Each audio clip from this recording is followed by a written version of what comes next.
Morning students, આજે આપણે micro economics unit number 3 જેનું ચેપ્ટર નંબર 1 છે થિયરી ઓફ ડિમાન્ડ, જેની અંદર આપણે લાસ્ટ લેક્ચરની અંદર factors affecting to the demand એ જોયું હતું.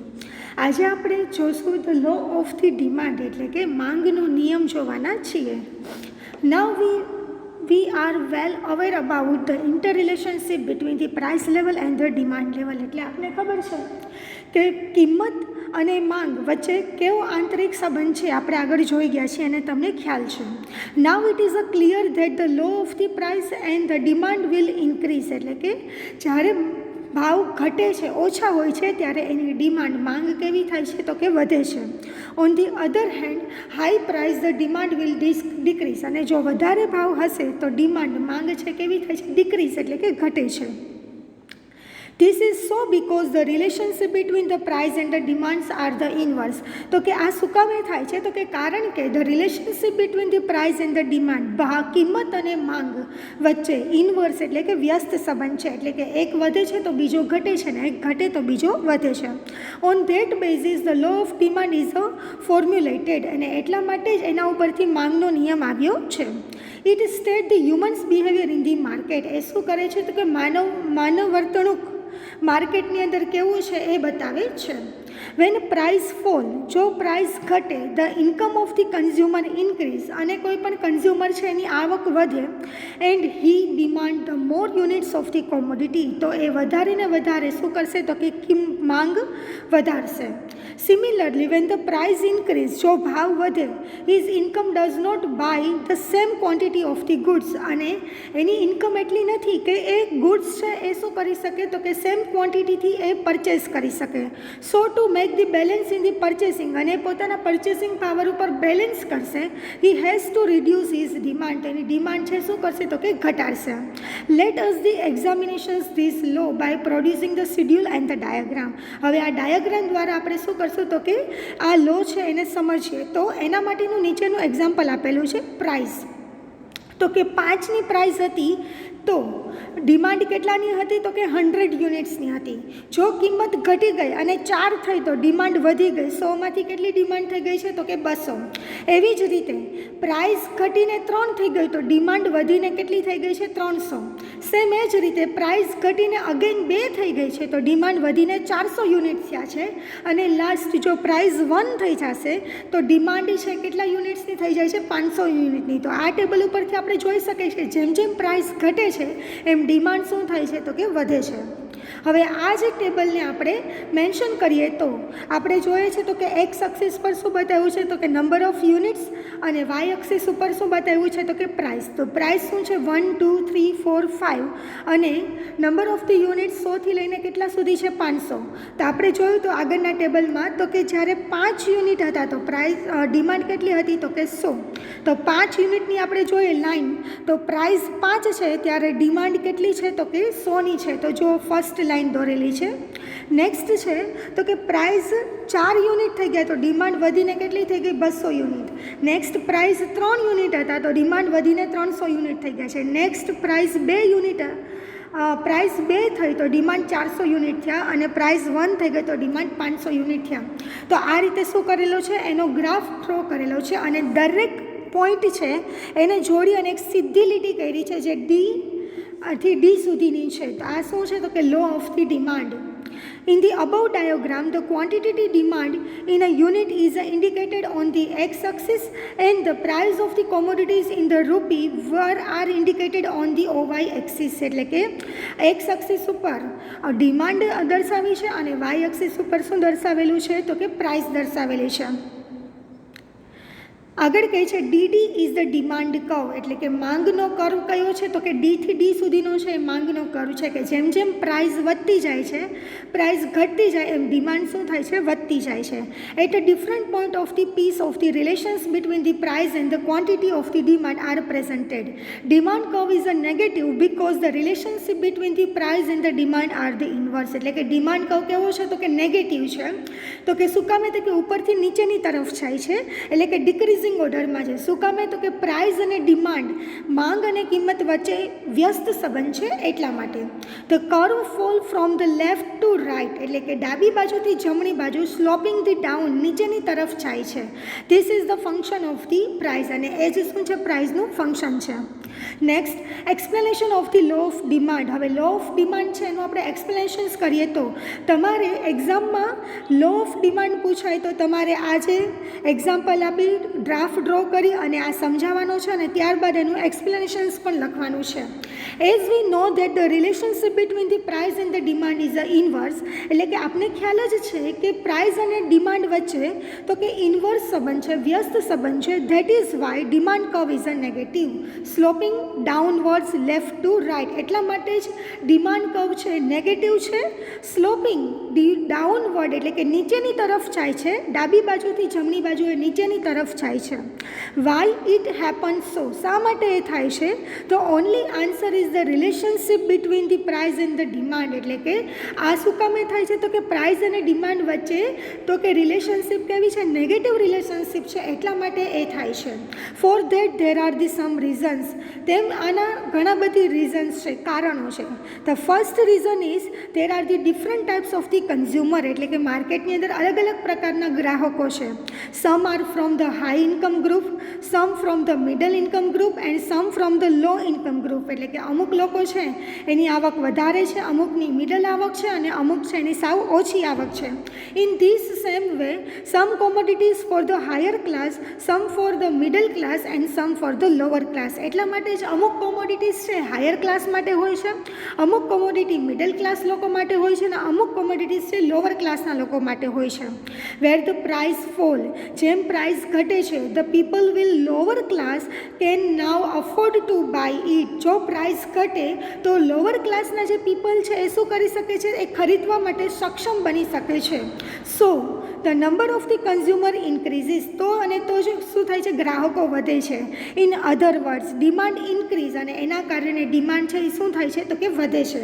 The second reasons, when the price fall, જો પ્રાઇસ ઘટે તો the consumer tends to buy the more proportions of the commodity.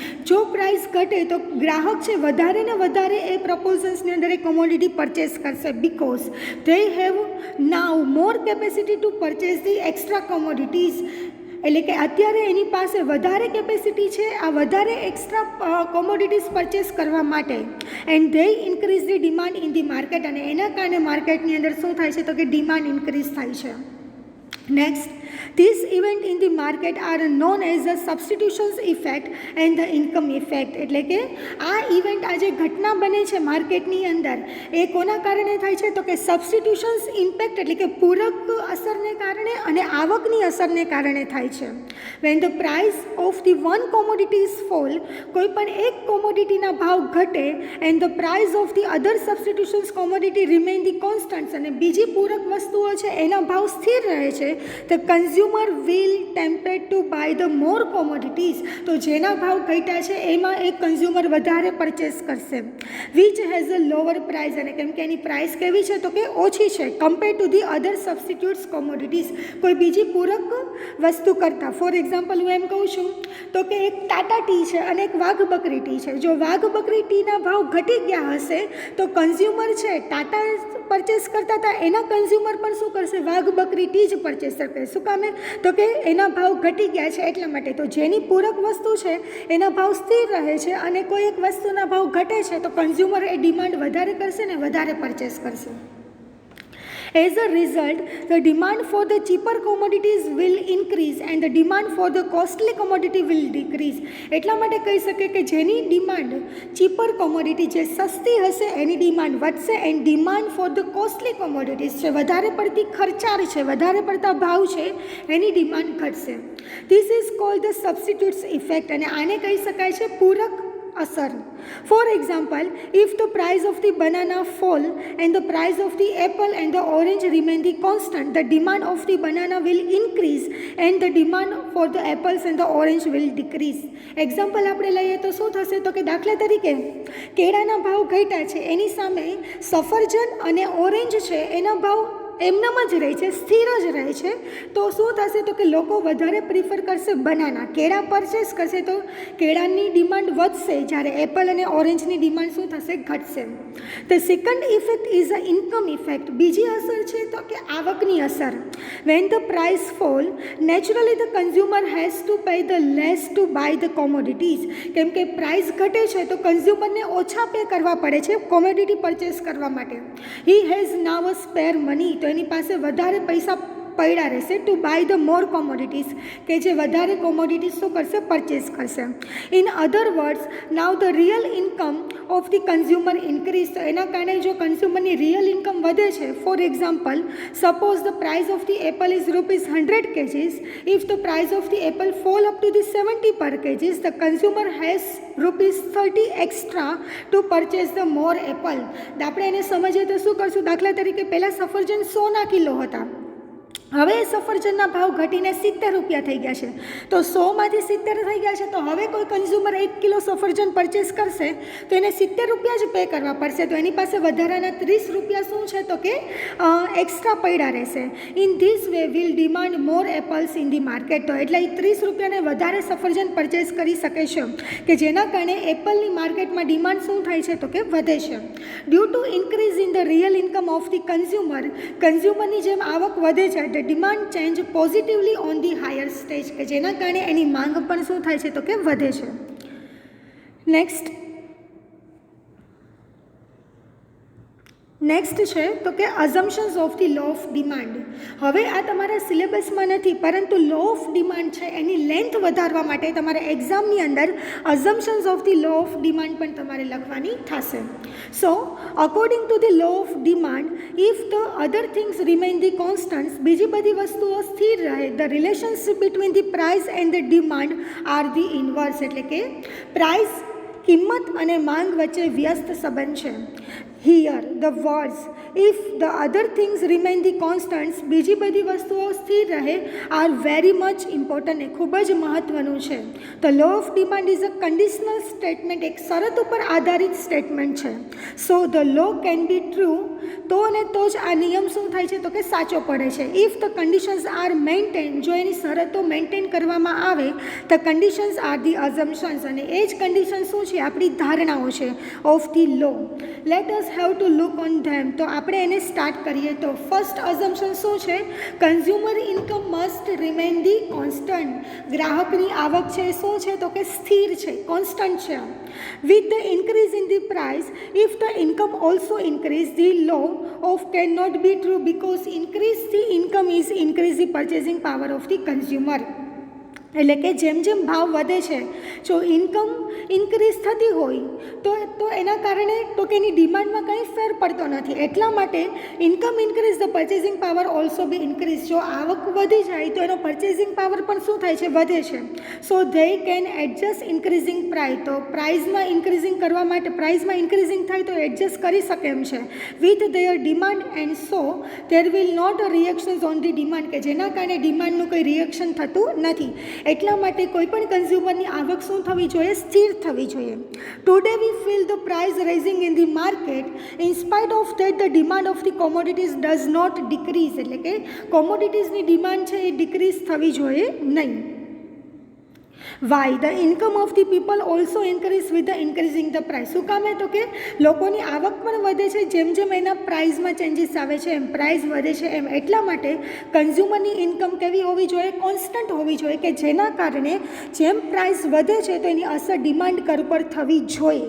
પણ જો ઇન્કમ વધી જાય તો એની ડિમાન્ડ કર ઉપર એની અસર કોઈ થતી નથી. માટે કન્ઝ્યુમરની ઇન્કમ કેવી હોવી જોઈએ, સ્થિર હોવી જોઈએ.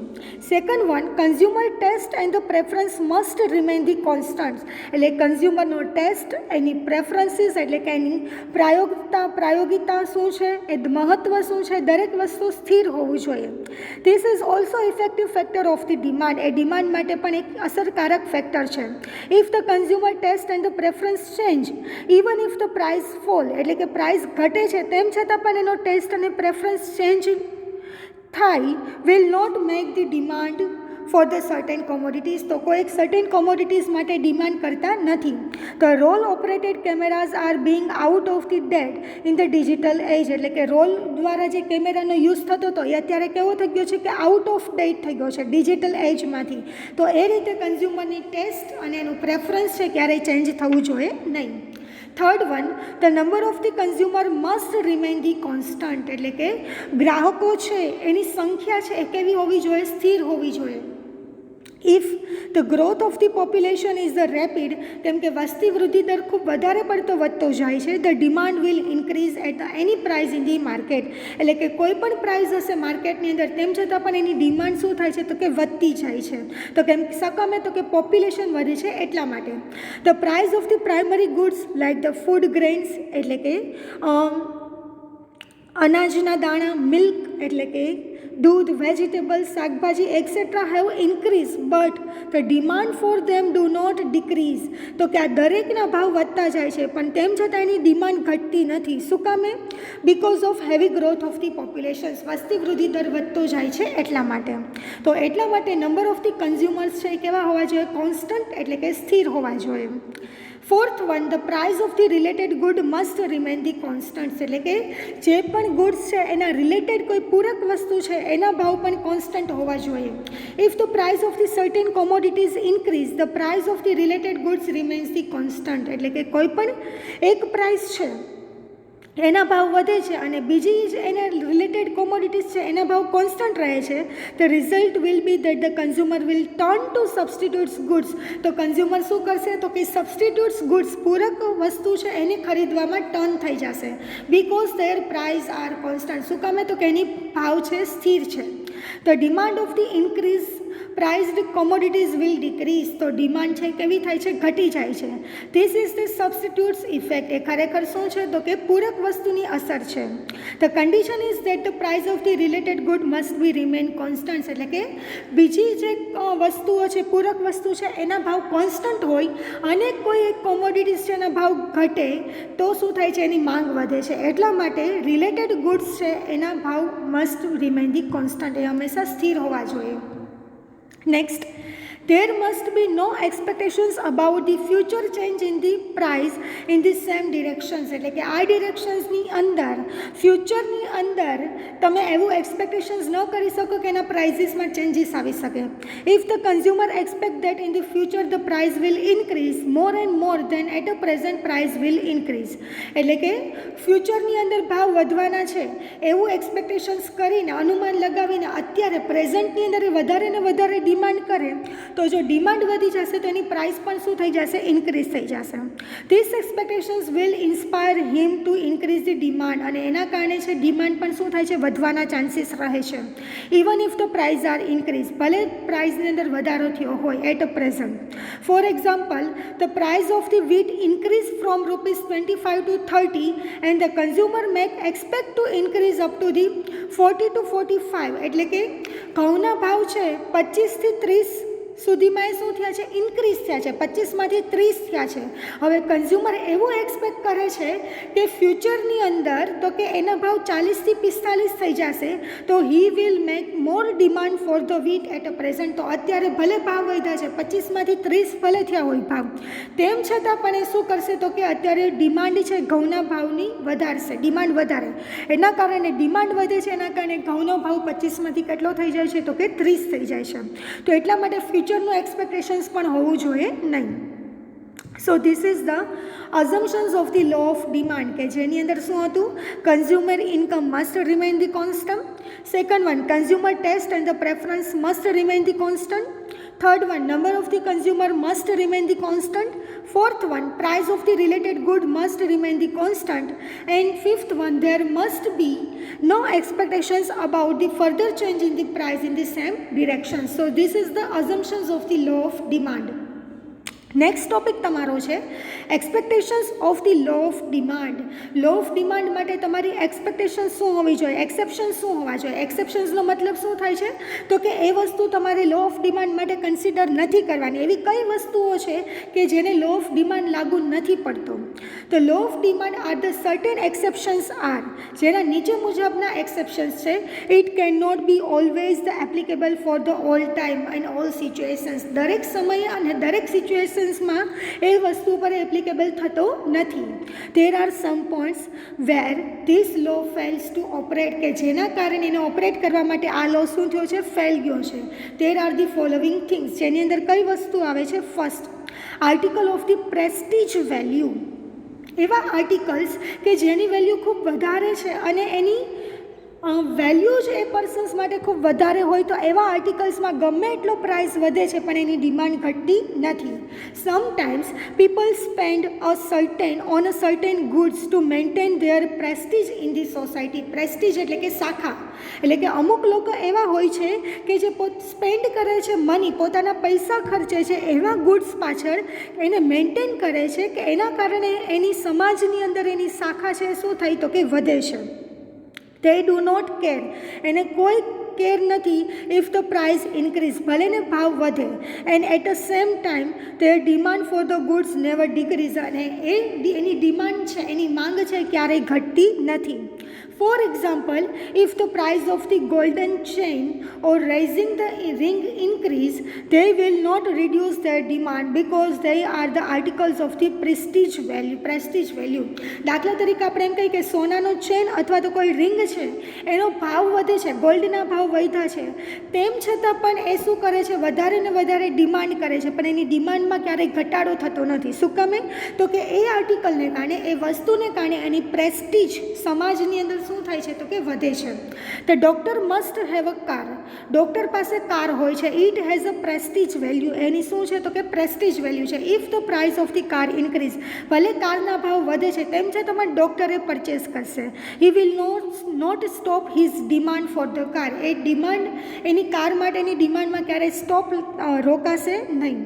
If the price of the such a commodities fall, rich people will reduce their demand, અને અમુક વખત જો એ પ્રાઇસની અંદર આવી કોમોડિટીઝના પ્રાઇસ ઘટે તો રિચ પીપલ એની ડિમાન્ડ શું કરી દે છે, ઘટાડી દે છે. Because they have become a cheap, શું કામે તો કે સસ્તી થઈ ગઈ છે એટલા માટે. And two purchase the such a cheap articles in against their prestige, અને જો એ પરચેસ કરે તો એની પ્રેસ્ટીજની શું થાય છે તો કે વિરુદ્ધ થાય છે, માટે એ પરચેસ કરશે નહીં.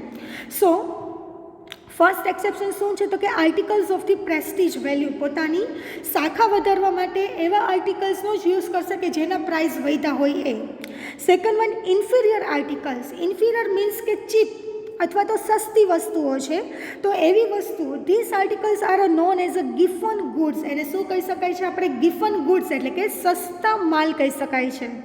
It is found that even when the price of the inferior goods fall, એટલે કે inferior goods છે એના ભાવ ઘટે, there will no effect on the demand of the such inferior articles, તો આવી સસ્તી વસ્તુઓ છે એના ડિમાન્ડમાં કંઈ ચેન્જીસ આવતો નથી.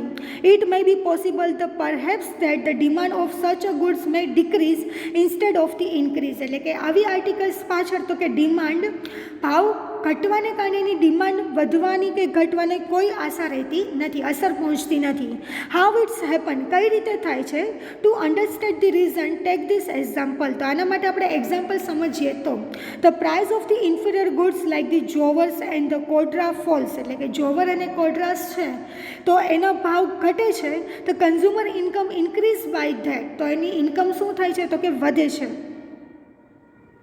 Now the consumer will, instead of increasing the demand of such a good, હવે પાછળ ડિમાન્ડ કરશે, he will try to purchase the superior goods like the wheat and the rice instead of the jowar and kodra, એટલે કે એ શું કરશે તો કે એવી વસ્તુ ટ્રાય કરશે કે સુપિરિયર વસ્તુ ઘઉં અને રાઈસની અંદર હોય કે જે જોવર અને કોડરા કરતાં પણ કેવું હોય, વધારે સારું હોય. he will use his income to buy the better goods, તો એના માટે બેટર ગુડ્સ છે એ પરચેસ કરી શકે છે. Third one, anticipations regarding the future change in the price, એટલે કે ભવિષ્યની અંદર પ્રાઇસની અંદર ચેન્જીસ આવવાના છે, તો એનાથી પણ એની કંઈ અસર થતી નથી. The consumer is a wise and the rational. Consumer કેવા છે? વાઇસ અને રેશનલ છે, કે એની ટાઈમે એમના પોઈન્ટ ઓફ વ્યૂ ચેન્જ થઈ શકે છે. He can compare the price of the goods at a present and in the future. એ પોતાની ગુડ્સની પ્રાઇસ છે એ વર્તમાનમાં અને ભવિષ્યમાં કેટલી રહેવાની છે એનું કમ્પેર કરશે. If he feel the price of the particular goods will decrease in the future, he will stop to purchase at a present. હવે એનું અનુમાન એવું લાગે છે કે ફ્યુચરની અંદર ભાવ ઘટવાના છે, તો અત્યારે પ્રેઝન્ટની અંદર પોતાનું પરચેસ ડિમાન્ડ છે શું કરી દેશે? સ્ટોપ, ઘટાડી દેશે. So even if the price fall he will not increase his demand. હવે તેમ છતાં જો ભાવ ઘટ્યા હોય તેમ છતાં પણ એ અત્યારે ડિમાન્ડ છે કરશે નહીં. At a present waiting for the more fall the price in the future. એ શું કરે છે? તો કે રાહ જોવે છે કે ફ્યુચરની અંદર એનાથી પણ વધારે ભાવ ઘટશે. On the other hand, if he feels that in the future the price will increase more than present. બીજી રીતે કહીએ તો હવે એને એવું લાગે છે કે ફ્યુચરમાં પ્રાઇસ વધવાના છે પ્રેઝન્ટ કરતાં. Even if the price increase in the present. હવે વર્તમાનમાં ભલે ભાવ વધ્યા છે, એના કરતાં પણ વધારે ફ્યુચરની અંદર ભાવ વધવાના છે. He will demand more four the goods to protect himself from the higher price. તો અત્યારે પ્રેઝન્ટની અંદર ભાવ વધ્યા છે તેમ છતાં પણ એ વધારે પરચેસ કરશે અને ડિમાન્ડ ઇન્ક્રીઝ કરશે. Such expectations make the law of demand useless. આવી એક્સપેક્ટેશન્સને કારણે તો કે લો ઓફ ડિમાન્ડ છે શું થઈ જાય છે? યુઝલેસ, કંઈ કામમાં આવતી નથી. So this is the exceptions of the law of demand. કે આ દરેક વસ્તુ છે કે એની અંદર તો કે એની અંદર લો ઓફ ડિમાન્ડ લાગુ પડતો નથી. First, articles of the prestige value. Second one, inferior articles. And third one, anticipations regarding the future change in the price. So this is the law of demand. જો તમને આ લો ઓફ ડિમાન્ડની અંદર કંઈ ન સમજાય તો એની ટાઈમ પૂછી શકો છો. Thank you.